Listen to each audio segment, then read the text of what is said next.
Hello, welcome to AB Lifetime channel on transpersonal psychology. I'm Anna Bobikova, and today I'm in San Rafael with Jaqueline Siroka. I'm very lucky to be able to take interview while Jaqueline in California. And our topic today is mindful awareness and compassion practices with psychodrama, sociometry, and group psychotherapy. Hi, Jaqueline. Hi, Anna. I'm so happy to see you. It's lovely to be here with you. Yes, that's wonderful.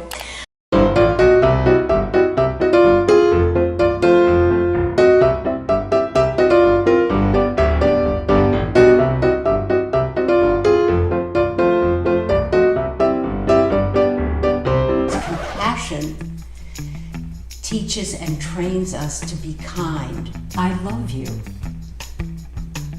I love you. Yes, that's simple. Yes. Mindful awareness is paying attention to what's going on inside, what's going around in the context, and what's going on between us. This is, and thank you for demonstrating the benefits of the practice, because that's what the practice can do. So, to start with, could you please say and describe what is mindful and compassion practices? As you probably know from your own life, I certainly know from mine, how we are rushing around from one place to another, thinking about the expectations of ourselves, of others, and we rarely have time to pause and check in to find out, how are we feeling inside? Yeah. And I think that that is the reason why these practices have become so important in the West, because they are teaching and training us to slow down so that we can be mindful. So mindful awareness is paying attention to what's going on inside, what's going around in the context, and what's going on between us. Now that's a lot when you think about it. And we don't have a lot of space in our minds to include that information, because we're always thinking, what are we supposed to be doing? What's happening? What's being asked of me? Will I be adequate? Do I know what I'm talking about? So that's why they're called practices. Because the practices train us to slow down and begin to recognize what is going on inside, allowing what's going on inside to be present, and to be able, in a silent way, investigate what's going on inside. Compassion is very important, is an important part of this, because compassion teaches and trains us to be kind in our curiosity, rather than judgmental and harsh in our criticisms, which we frequently are. And that is why the research today is so important on compassion, because it is about being kind and being curious and being welcoming to what is going on inside, so that we can create a container where it's welcome and it's safe. So, we know from our lives, life is difficult and challenging. And these practices give us a way to investigate our challenges and difficulties with kindness. So, would you say that the practices which you are talking about, they in your work, in your practice, you take it's from like Eastern philosophies? It's from Buddhist psychology, Buddhist philosophy. which begins with the Four Noble Truths, which is life is difficult for all of us. We have bodies, they break down. We have losses. We're very vulnerable. Our life is fragile. That's everybody. So things happen that are difficult. The second is don't make it worse, because frequently what happens is that life is difficult and we react, we're not kind, we're blaming or we're angry, and we're discharging the discomfort and creating more discomfort.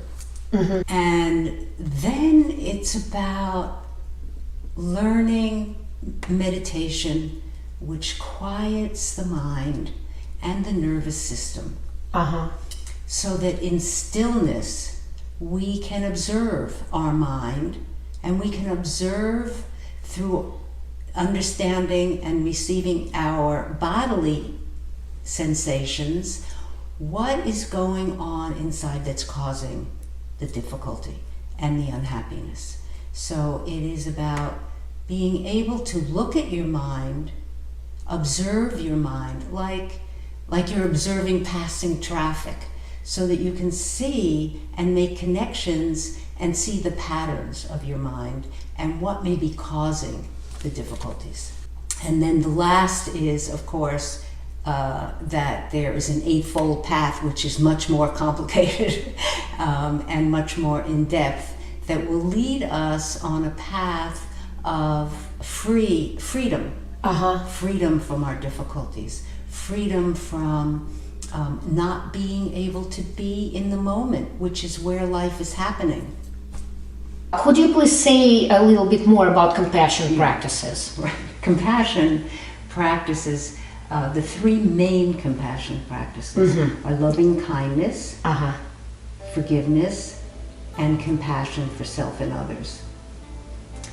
What we are doing is sending messages to our brain that the world is kind and loving.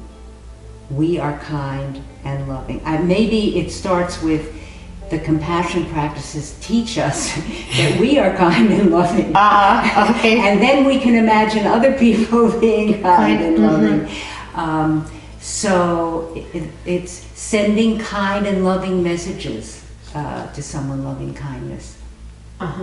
And compassion is about allowing ourselves, really, because we're wired for compassion. When we're born, we're compassionate. Baby cries in the nursery, other babies start crying too, because they resonate. Because they resonate, and we resonate with each other. We resonate with each other.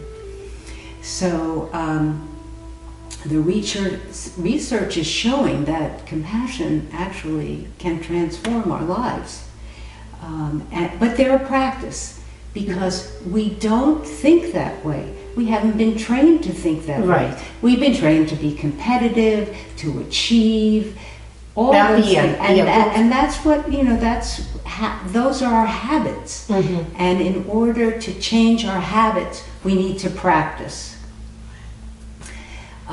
Forgiveness is my favorite. But let me go back. I put my hand on my heart, which reminded me Kristen Neff, who is probably the person who originally started to research when she was in graduate school, compassion, has a saying: when you recognize, and again this goes back to slowing down, because if you're not slowed down, you don't recognize.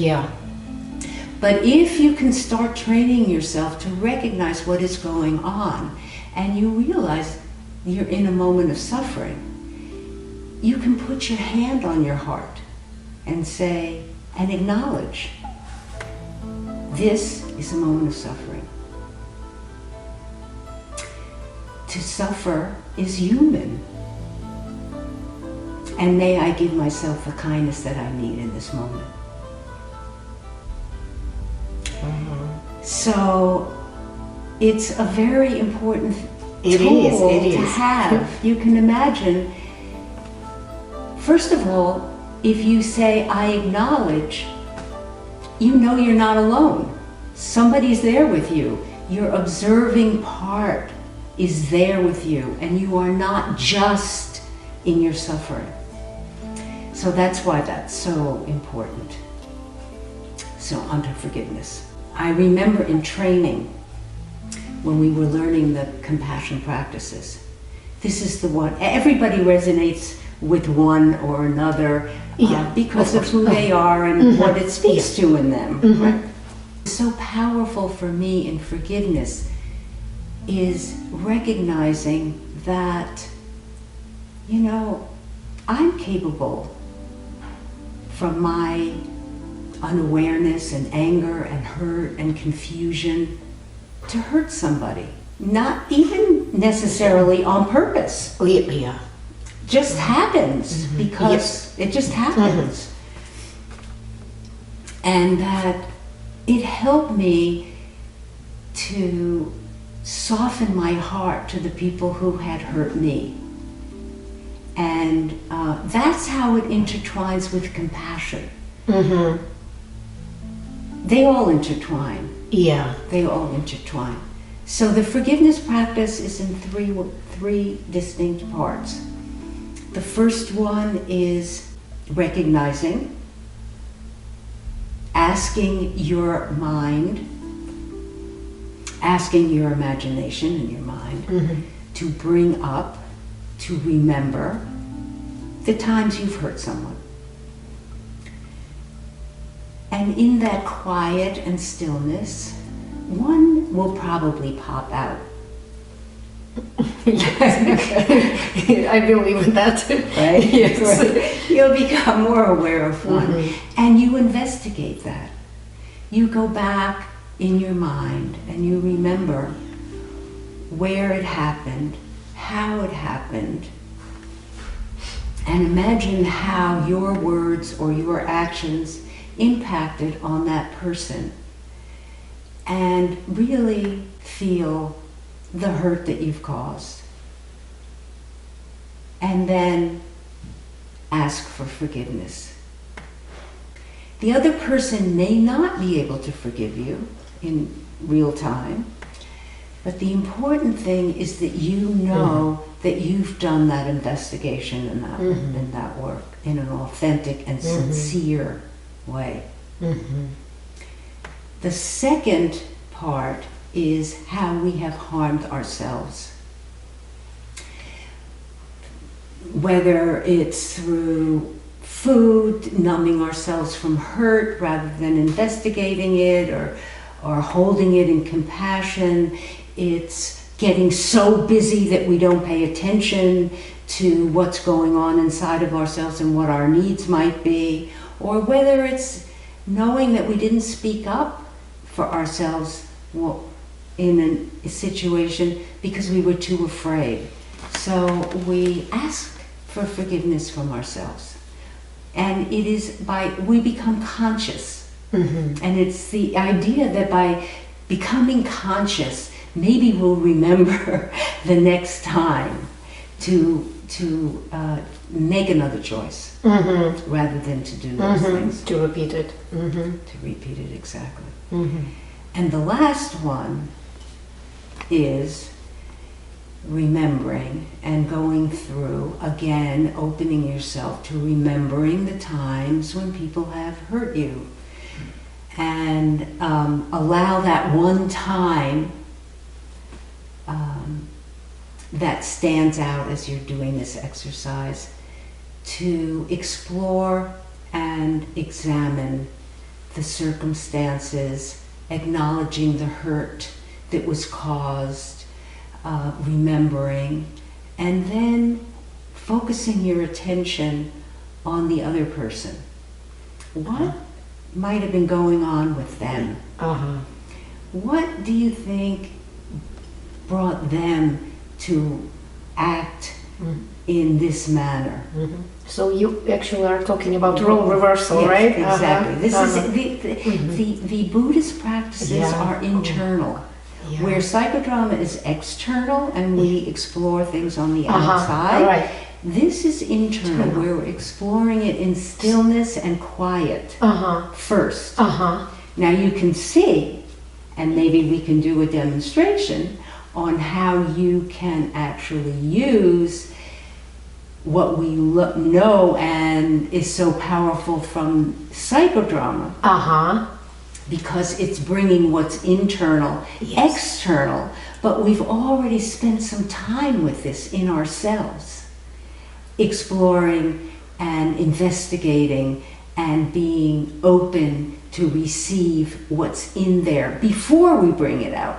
Right. It's like actually as a reflection, internal as a reflection of external, and external as a reflection of internal. Yes. So then, before we do the demonstration, could you please say your story? What brought you to combine these practices with psychodrama? How did it work for you?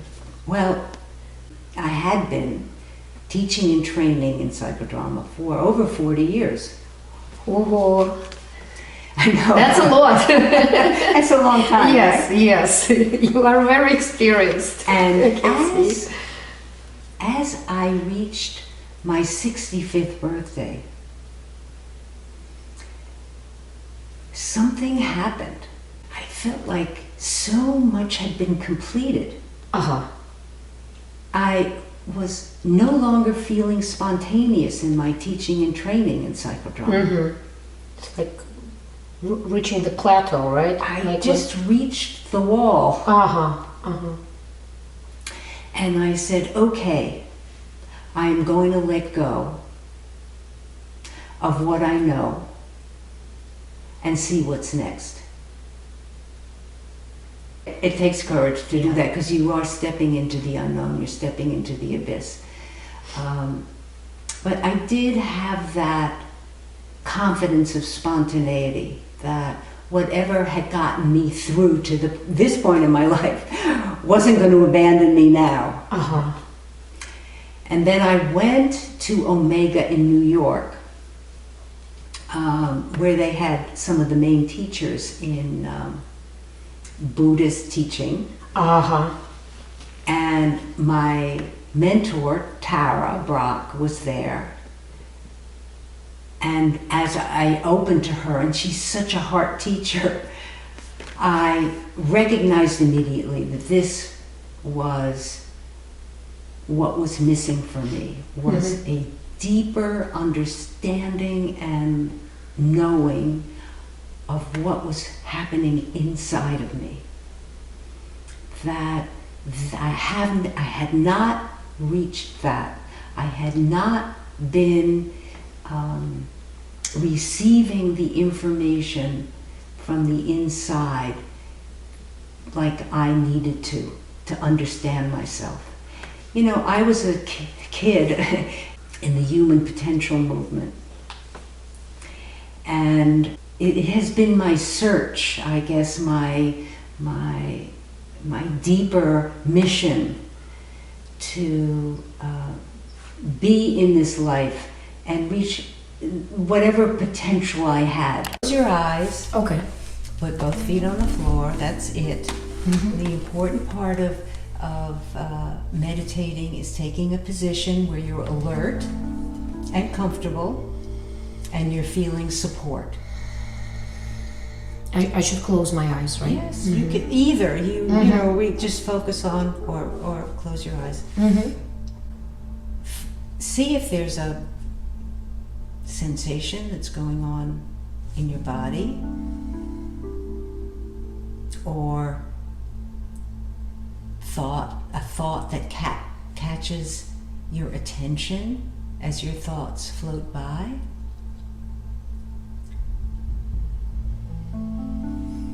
And remember to breathe naturally and easily. Breathing in, breathing out, being aware of the space before you take another breath.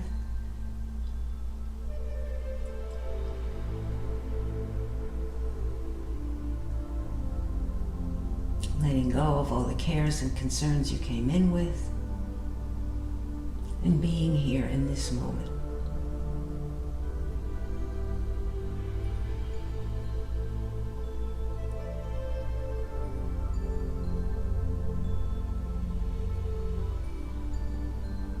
And then come back to the room. When you're ready,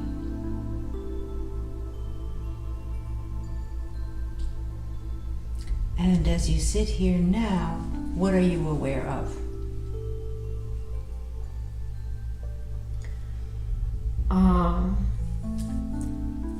I'm aware of my balance. It's interesting that during this just couple of minutes of stillness, and in the beginning I started with anxiety inside, and now I'm aware of I'm just feel very balanced. So when you started, you were aware of the anxiety? Yes. Okay, so you had a skillful means to bring yourself to balance and spontaneity. You did. Yes, yes, and it's very fast. Not every. I know. Yes, but this is why we train. This is the practice. Yes. This is. And thank you for demonstrating the benefits of the practice, because that's what the practice can do. The practices. That's what they do. So, but let's go back to the original feeling, which was anxiety. Yes. Okay. Are you willing to do that? Yes. Okay. Mm-hmm. So touch that feeling. Just touch the feeling. Mm-hmm. Okay, touch the feelings. I do. And then I want you to move from your chair and take a position that would show us the message of the anxiety. Okay, now be in that position. Be in that position. Feel that position.